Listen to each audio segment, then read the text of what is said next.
everyone, it's Mike Swigunski here, and I'm really excited to talk about the top 5 digital nomad destinations. Now, over the past decade, I've been living and working overseas in more than 85 different countries, and I'm really excited to share with you my top 5 favorite digital nomad destinations. Now, let's go ahead and get started. Now, before we get into breaking down these 5 locations, let me go ahead and walk you through my criteria. Now, this is going to be subjective. Everyone has different criteria, but here's the way I try to take a step back and look at each one of these destinations. Starting off at number 1 is, what is the visa situation like? Is it easy for nomads to come there, show up, and kind of stay for a longer term? A lot of countries at least allow 30 to 90 days, but these destinations will have some good visa options for digital nomads. The second thing on the list or criteria that I use is the internet. This is absolutely essential for all digital nomads. So how good is the internet? How much does it cost there? Is it affordable and easy to find Wi-Fi for, at cafes, or easy to get fast internet in your apartment? So that's criteria number 2. Now, number 3 is the value. I think this is one of the most important criteria because a lot of digital nomads are looking for a place where they can have a high quality of life for paying a lot lower amount of money. And so that's what I call value, and all of these 5 destinations have really great value. And then the next one, number 4 criteria, is activities, food, and entertainment. How is the food and local culture? That's going to be a big part into selecting these 5 destinations. So that's something really important to keep in mind. And then lastly, and this is absolutely important, is the community. Is there a good local community that you can tap into? Is there a good expat community and digital nomads in the location? So luckily, all 5 of these destinations are really great options. Some of them are going to be better in different categories. I'll try to highlight the destinations on what their top category is and talk about some of the cons, because each one of these locations has pros and cons. So let's go ahead and dig into my top 5 digital nomad destination.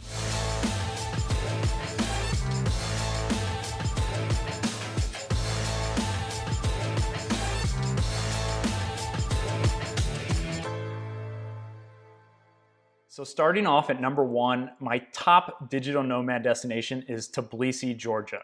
So I'm currently based here right now, and I've been here for the past 6 months, and I absolutely love it here. We've decided to stay here long term because it is such a good location. It checks pretty much every box that we're looking for in a good digital nomad hub. One of the biggest draws here is that you're able to come in on a tourist visa and stay here for 1 year. Now, they do have some interesting things happening. They are creating a digital nomad visa. But again, this 1-year tourist visa makes it extremely easy. Once it expires, you can do a border run and then come back into the country. Now, in addition to that, that's a big one, but there's also so much to do here. It's a really great European style city, and we've been here for 6 months and we still haven't run out of stuff to do in the city and in the country of Georgia. There's so many good day trips and weekend trips that we're gonna be able to have our hands full for the next few years as our main hub here. And then lastly is the quality of life for the value is the best place that I've seen in the world. It really does check every box that you're looking for in a digital nomad location, and I can guarantee you'll find some of the best value, and it also has some of the highest quality of life. So it's a really safe city, really safe country, but your dollar goes extremely far. So if you've ever considered coming to Tbilisi, Georgia, or Georgia in general, it's definitely worth adding it to your list and coming and seeing for yourself. Coming in on number 2 on our list is Prague in the Czech Republic. Now, I absolutely love Prague, and I might be extremely biased here, but I've spent more than 2 years there, and that was a while ago, but I've been back in the recent summers to really go back and connect with the city as a digital nomad, and I still love it. It's definitely gotten more expensive than when I used to live there in 2011. But I think with recent world events happening right now, the prices are going to continue to reduce. One of the great things about Prague is it is such a beautiful city. You can walk around everywhere, and again, even after living there for 2 years, you still get astounded by how beautiful of a city it is. And there is a never-ending things going on. There's always something to do at night. On the weekends, there's a lot of great events. So I would say that Prague is such a great place because you're so well connected to other European countries. You're 4 hours away from Munich and Berlin. You can go to Budapest in 8 hours on train. So there's a really great geographical location to be in because you can hop on a train. You can go to 5 or 6 really cool destinations within under 5 hours of just traveling on train. So it's a really good hub for that. There is a lot of other cool things to see outside of Prague. So there's a never-ending weekend travels that you can do, and there's a lot of good options for people. The visa situation in Prague can be a little tricky. If you're an American, you're only going to end up with 90 days. Since they are part of the Schengen area, you're going to get 90 days within a 180-day period.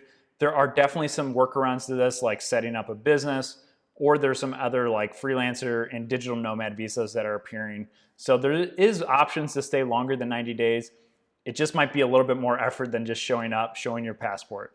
So definitely consider Prague. It's one of my favorite cities in the world to visit and also to be a digital nomad. Coming in at number 3 is Chiang Mai, Thailand.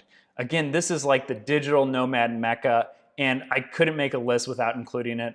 I've spent many months in Thailand, and I love the culture, the food, the people there are so friendly, and it has probably one of the biggest digital nomad communities.